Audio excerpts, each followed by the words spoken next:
Welcome friends! Today we're going to do a costume history review of Emma 2020. Now this is a delicious movie with lots of gorgeous visual elements to it, including the historical costumes from the Regency era.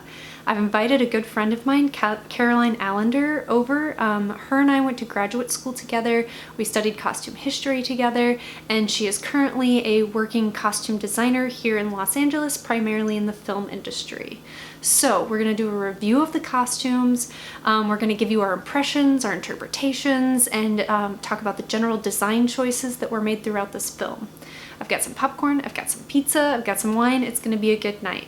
I do want to address the fact that we are taking COVID-19 safety precautions. Caroline gets tested almost every day for work, and I have been here at home with my pupper Sasha, and I will not be seeing any clients until after the new year. Listen up. Are you recording? Yeah, we're recording. Okay, the red dot on the right hand side means that we're recording. Oh, that is what cameras do. Yeah. Right. Okay, so we're gonna watch Emma 2020. We've both already seen it. Have you watched it multiple times? I saw it twice. I've seen it in the theater and once in my house. Yeah, I bet it was really good in theater. Oh my god, it was amazing. Back when theaters were giant women in beautiful costumes. Yeah. That's actually my fantasy. What month did this come out? This must have been pre-COVID. Yeah, it was. It was like one of my first hangouts in Burbank. Okay. Mm-hmm. Yeah, so this was when you met Nick. That's when I met Nick. Okay. It was like one of my first dates. It was like a test. I was like, are you gonna see this Jane Austen movie? Are you gonna watch this? Are you gonna comedy, watch romance, historical drama? A costume drama with me. Oh my god. He, without even flinching. And then did he let you talk about the costumes for the rest of the night? Yes. So it was golden. It was sold. It was and he during the movie he acted interested and excited the whole time. Like it was amazing. Also, he actually told me historical stuff about the Napoleonic Wars. Oh, okay. So that worked out. That worked out. Anyway, so yeah, it was one of like our first dates. And it was lovely. I was really excited about it, but I guess we'll get into the movie part later. Yeah. Should I introduce myself? Yeah, and go You ahead. sort of introduce me. I gave you a little intro. You saw it. Okay. So if you feel like there's anything you want to add, maybe about historical costumes or... Yeah, I really wish you would tell your fans that you caused me to fail that class. Okay, so I'm technically a grad school dropout, and I was a very bad influence on Caroline. She was the reason I took the costume history class twice, but I'm going to tell you, it was super worth it, because once you take a class a second time, you will never forget that. I'm very good at costume history now, because I've taken that class twice. Yeah, so obviously we're still friends, but I thought it was pretty funny, actually. I have a very good sense of humor about like school, because I was an adult when I went to grad school. Like I had already been working in theater, I had already done costume design in theater, so by the time I went to grad school, I was like, school, like whatever, who cares? No one's gonna ever look at those grades. Not to say that you shouldn't go to grad school, because or do well in school instead, or do good in school. It's just nobody will ever care. So if you're like me and you were having a really hard time with grades, don't feel bad about yourself. You're great. Keep going. Yeah. Portfolio above all else. Sasha's drinking her water here. That sounds really good. Yeah. That's audio. Do you need a glass of water? It's good quality there. Oh yeah, that'd be a good idea. Okay, I'm gonna get a glass of water for both of us. And I'll just be an ambient voice over in the corner of the screen. So, Paige already said I work in film and television. Don't IMDb me. Don't do it. You mean, that's the Streisand effect. They're definitely gonna do it. Please don't. There's no reason to. All of it's like short films, and I've worked like department on union features and like some indie stuff and like a TV show. And with major companies like Lionsgate and CBS. Yeah, but like the stuff that I actually design is all like indie shit. So indie stuff. So you don't need to do any of that. I saved you the trouble. But I have been working in theater for like 8 years, and now I've been working in film and television for like 3 years, and I love movies, and I love movie costume design, and I like historical period drama specifically, and I also am a basic bitch, and I love romances. So this movie was made for me. Yeah, so we were saying earlier, this is the first Jane Austen film. I am not a romance movie person, and this is not my style of comedy. But this is the first Jane Austen film I've actually been able to watch all the way through. I know that there was like a 2012. Oh, there's been a million. I've seen all of them. Emma, yeah, and as far as I've read, they've all gotten really bad reviews. Yeah, they're not good. Well, you know what? Let me not say that. They're aimed at a very specific audience, and that's me, which is I love costume dramas. I love romance. I love that scene where Mr. Darcy's like shirt is wet and he's like walking through like a thing. I love it. I love the morning dew scene. The Regency wet T-shirt contest. Yes. Colin Firth did a good job keeping a straight face in that scene. But I love all that stuff. I've seen Sense and Sensibility. I've seen like the Bronte sisters stuff. I've read a bunch of Jane Austen. I've read things like that. I've seen like North and South, is basically Pride and Prejudice set later in time in the 1850s. I love all of this. This is my jam. So when Paige was like, let's do a historical, period costume movie, I was so excited. But then I thought, what could Paige sit through? And this was the only one that came to mind, which I'm really excited about because I feel like this will get more people into it. Yeah. Well, I've done one watch through of the movie and I was really impressed. Before like even getting into the movie, I want to say I was impressed with color and context and the way that they did the world building. And it kept me captivated.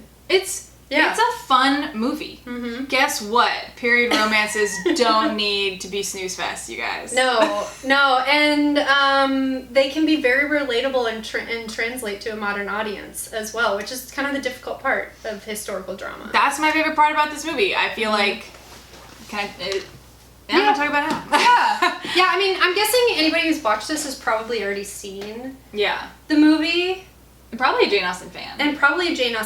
I don't feel like a lot of people are like, you know what, I'm going to try something new. Let's do Jane Austen. Except for me, but because you told me to watch the movie. Because I made you. But it's not really a spoiler because the information has been out since, 1811, 1850. Like, it's been out there. Spoilers, you guys. The spoilers have started.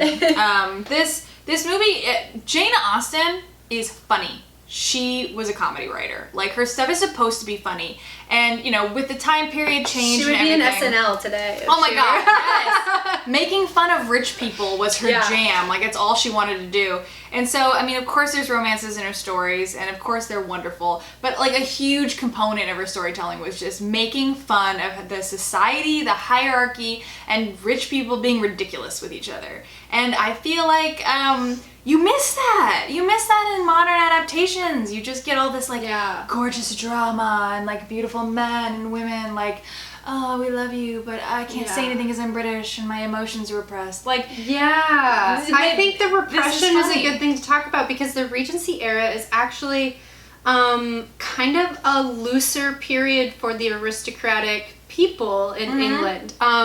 This was a time of England was going to war with France, with Napoleon, and they were really indulging in, let's call it the military-industrial complex.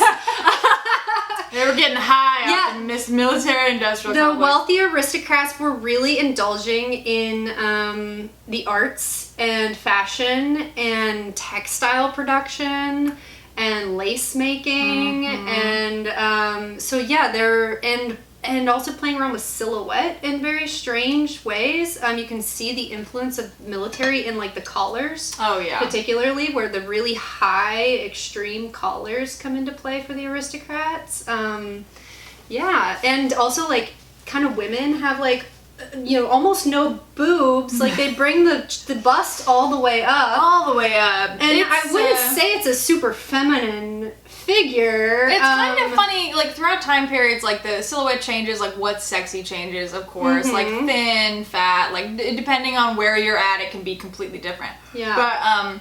But this like Empire waist, or I had a professor call it Empire waist. Yeah, I know. Depending on how much you want to emphasize the. I feel like when the British talk, they just say stuff the way it is. So let's call it Empire. Waist. It's just like stupid high, and like all these chests are like heaved up and into their faces, and then just like a sack, which looks good on almost nobody except for Sticks. Yeah.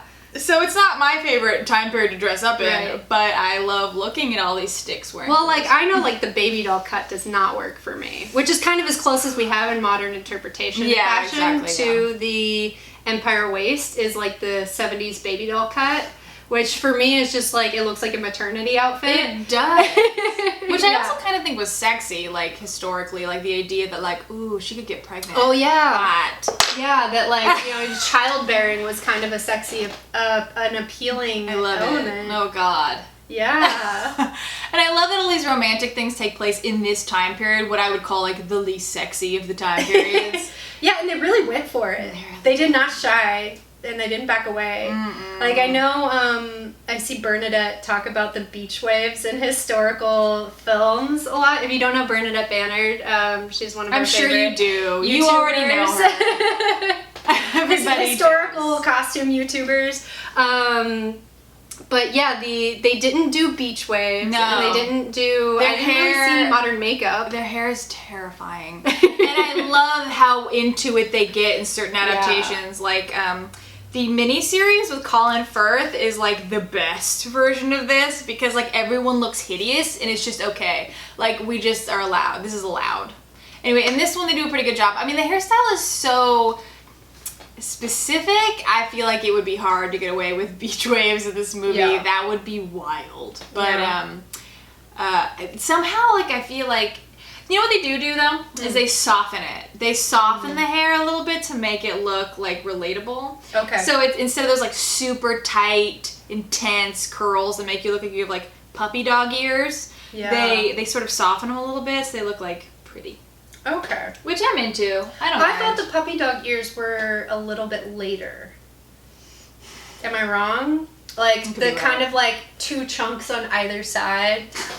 Like I know what you're talking about. Like, it's just you really look like a dog. This hair goes like all the way into the 50s. I feel like this is like early 1800s all the way into the 1850s. You get this weird parted down the middle, like it's tragic. It's really tragic.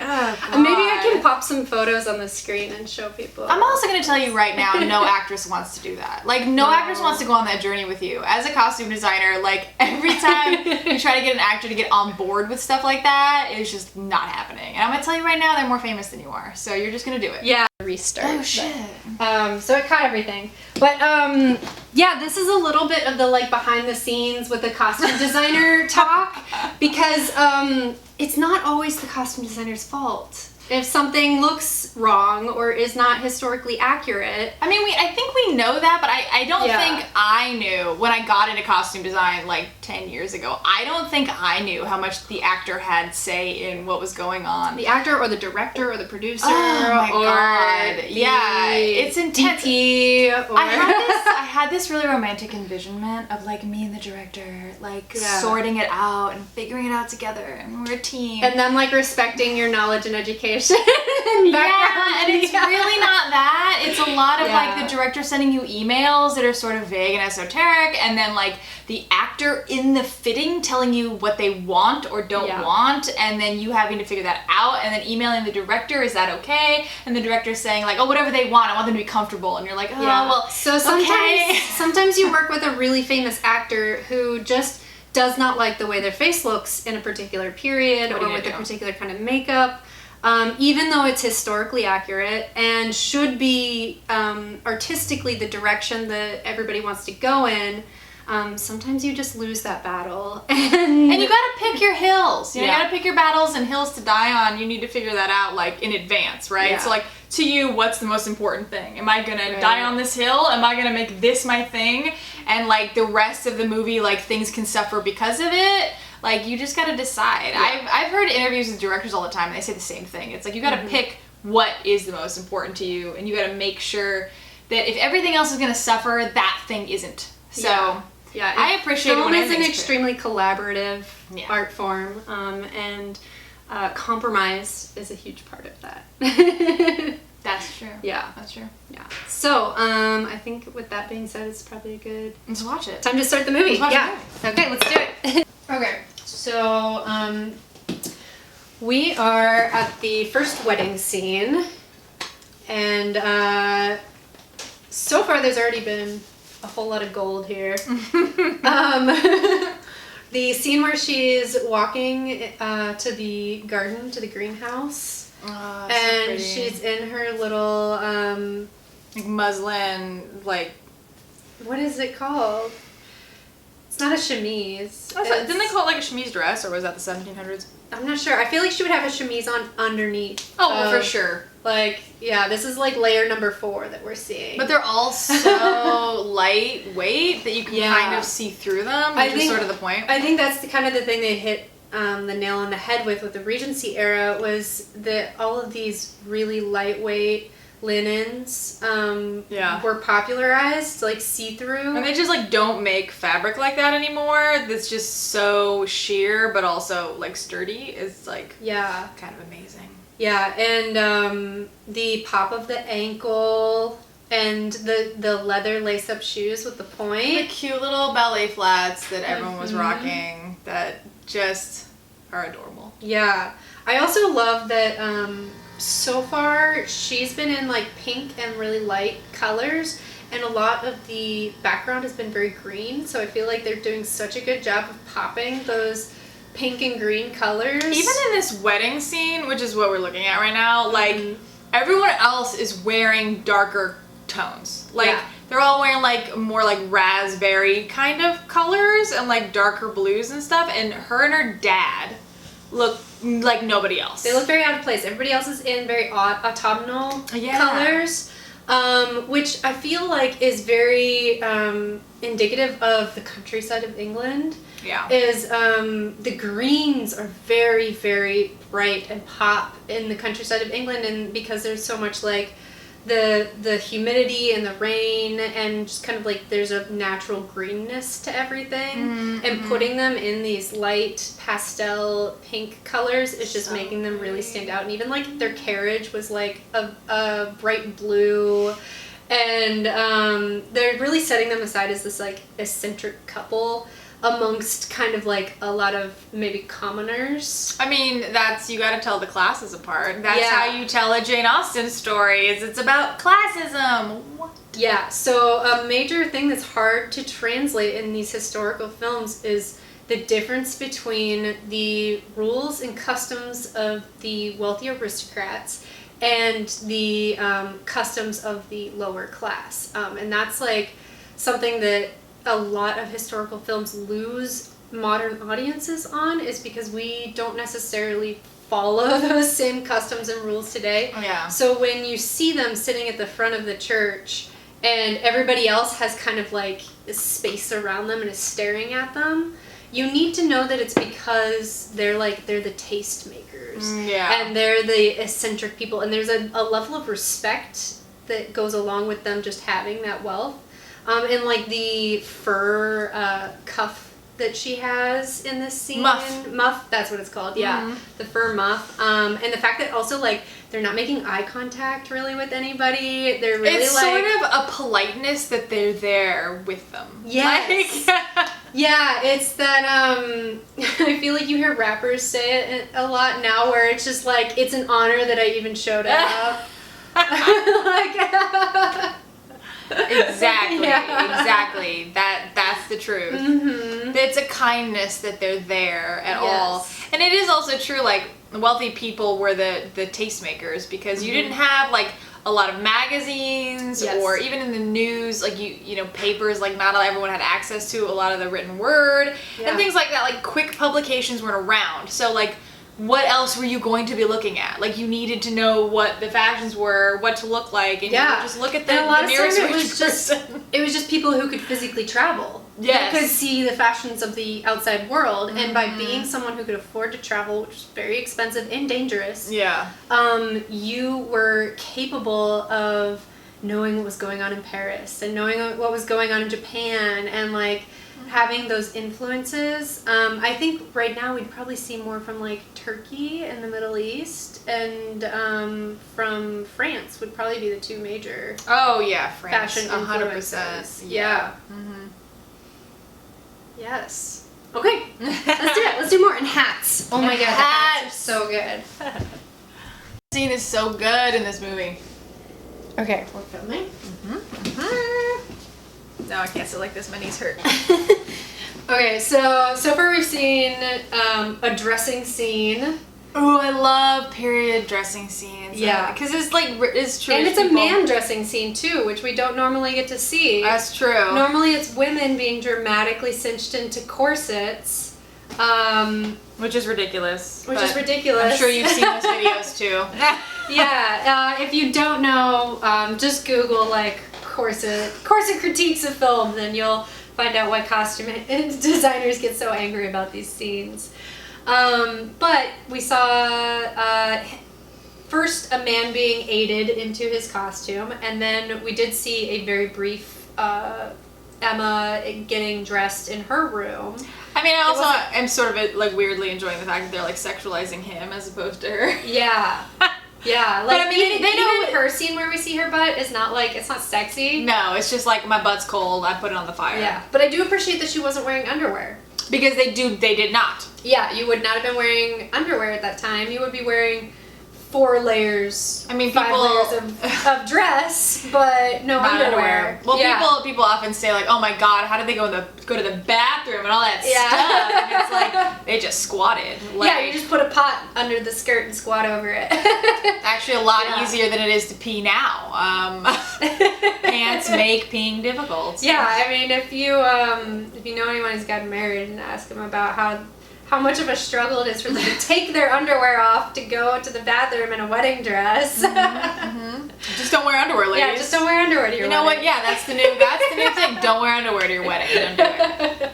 You heard it here. I was saying when we were watching this that Emma's my favorite Jane Austen story. Yes. And it's very weird because when I was young, I hated it. It was my least favorite. And I feel like a lot of people struggle with Emma specifically because she's kind of annoying. But guess what? So were you when you were 17. I'm putting it out there. If you're 17 now, you're annoying. Is that her age in this? Yeah, I think she's supposed to be in 17. the book. She's like 17. Which is like prime marriage age. Oh, which is when you should be getting married. She's almost a spinster. They don't really I don't think they really talk about it in the movie. Yeah. And she's played by like a 20-something-year-old, so that's like okay. So we just don't worry about it too much. It makes it a little bit more acceptable to us. To the modern audience, Yeah. especially since the man she ends up with, spoilers, is like 30. Yeah. But no, I used to hate Emma. It was my least favorite. When I was 17, I was like, she's so annoying. I'm not that annoying. I'm 17. I'm cool. I'm a cool 17. And that was wrong. I was wrong. Everyone who thinks that is wrong. And but as an adult, it's like my favorite story because she's one of the very few Jane Austen heroines that like has an arc. She grows as a character. Yes, which is always so rewarding. And she's supposed to be kind of annoying. That's part of the comedy, is that she is a teenager meddling with adult lives, and she is trying to play matchmaker. She has no concept of like what she's doing to people. Yeah. Because she's rich. Like literally the first thing you see in the movie is, you know, rich, clever, and handsome, and had little to vex her whole, like, what was it, 17 years? Yes. And so yeah, she had nothing to vex her because guess what? Money allows that. Yeah, she was very bored, and she just has these people who are of a lower stature of her in her life, who she kind of plays with. Like dolls. Yeah, they're kind of like dolls. Like, and so she has to learn her lesson. Yeah, and I really appreciate that. And by the end of the movie, she realizes like,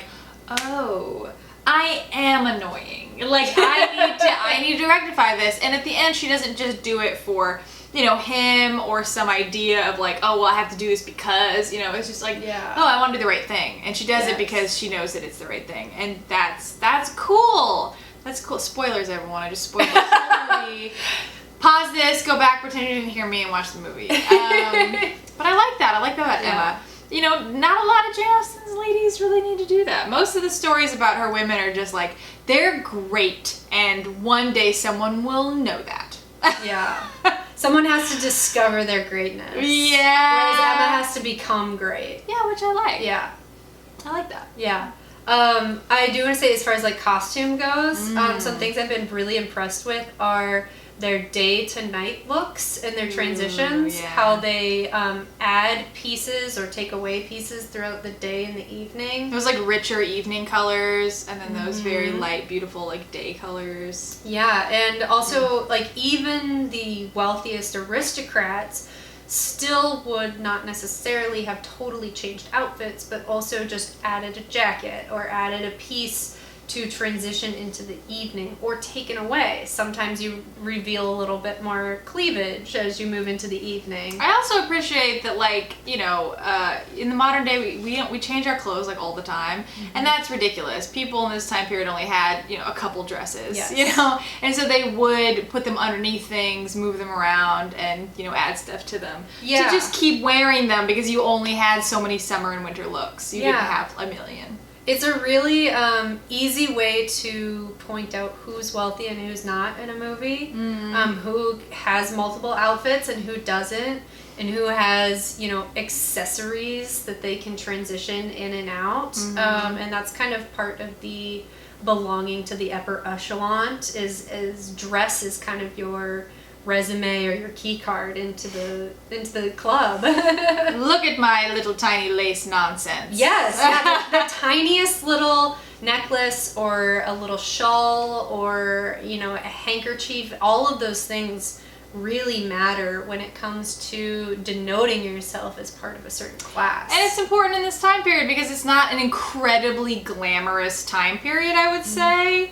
I would say, like, you get into the 50s, you know, those giant skirts, and like a lot more nonsense goes on. As far as like volume and richness, this is a little bit more minimal. Yeah. Which I would like to say is probably part of the fact that they are in war times, technically. That's true. And if we look at historically what happens when there are rationing or a difficulty of transitioning materials in between international borders, silhouettes tend to slim down.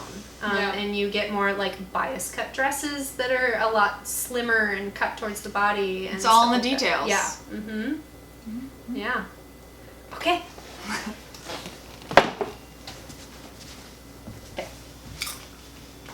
All right, so far we've made it to the scene where she's showing her portraits. Emma's showing off her artwork. Can I say how much I love that she's not good at painting? Like, she's not. Like, they're like something,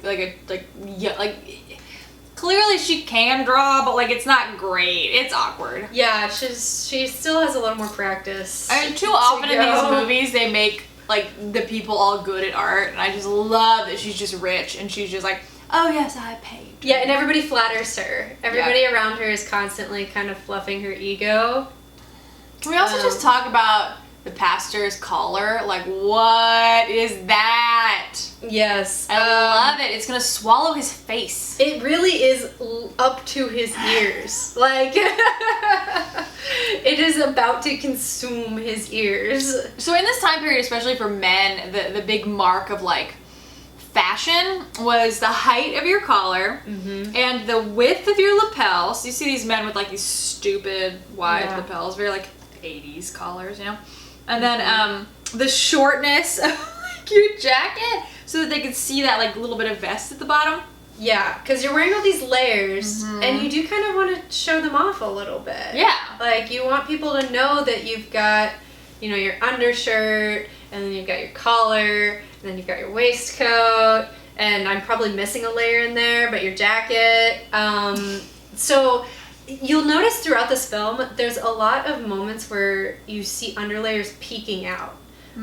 Where you see the sleeve and the undersleeve peeking out and overlaying one another. I love it. Which is really aids in giving us the body and the shape of the garments, because without all of those layers stuffed underneath of there, you don't really get the proper structure and posture. You don't get the silhouette and the posture and all that. Like, I can't tell you what arguments you might have if you become a costume person.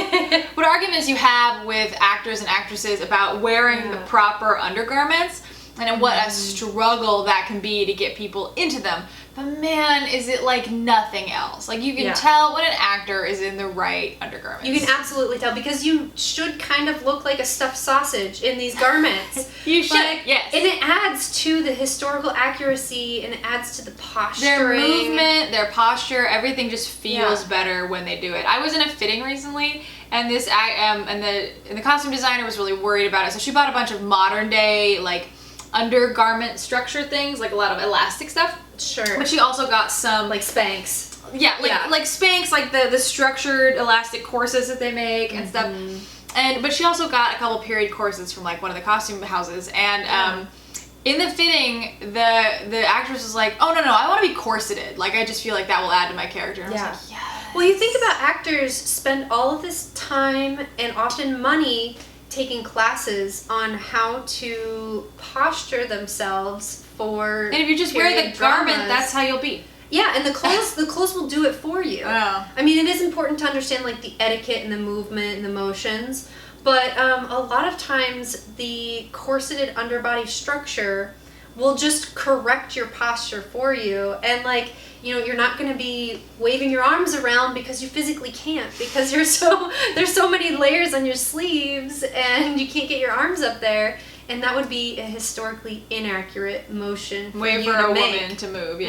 Exactly. Yeah. But we were talking about the fact that in this scene, you look at Emma's clothes and she's wearing a dress she wore earlier in the movie, but with a little vest over it. And this like insane collar that I just don't really feel is period at all, but I love it and I don't care. Yeah. That's another thing. I agree. I think the collar is a bit much.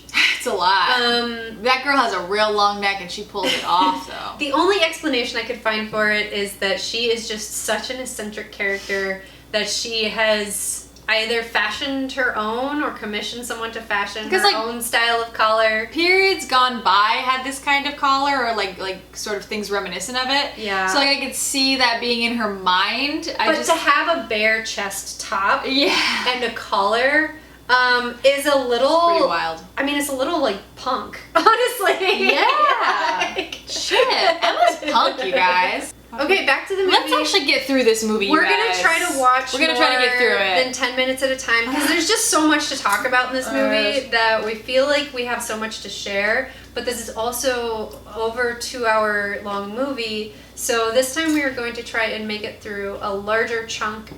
Caroline has brought pen and paper, so maybe we can just take some notes. I'm ready. Yeah, we just get really excited and we want to talk about it right away before we forget what we're thinking and saying. But, you know, we'll take notes, we'll do our best. Okay, let's get back to it. Yes, recording. Okay. Hold on, let me make my hair look good. Hello. So we watched the movie, we talked about it. I hope that you got some useful information, or were at least entertained. We talked about costumes. There was a small amount of critique in there because I can't help but do that. Yeah, we talked about more than costumes, but a little bit of costumes. Yeah, next time I'll do a little more research. I have like a basic understanding. Overall, the movie gets a thumbs up. Oh my god, yes. It's funny. The costumes are heightened in a way that is interesting and useful for making the comedy better. And, you know, not everything has to be period accurate. Guess what? It's okay. Chill out. Relax. Okay, so I hope you enjoyed this movie if you watched it or are going to watch it. Please, you should watch it. If you want to see more videos of Caroline and I, maybe we can be more professional in the future. I don't know, but I could also take notes. We finished 2 bottles of wine. We had a great time. Next time, 1 bottle of wine would be a better idea. Yeah, or we could at least do the wrap up before we finish the second bottle. Good idea. Good idea. Okay, well, thank you. Have a good night. Subscribe to my channel so we can keep making more. It was nice to meet all of you. Good night.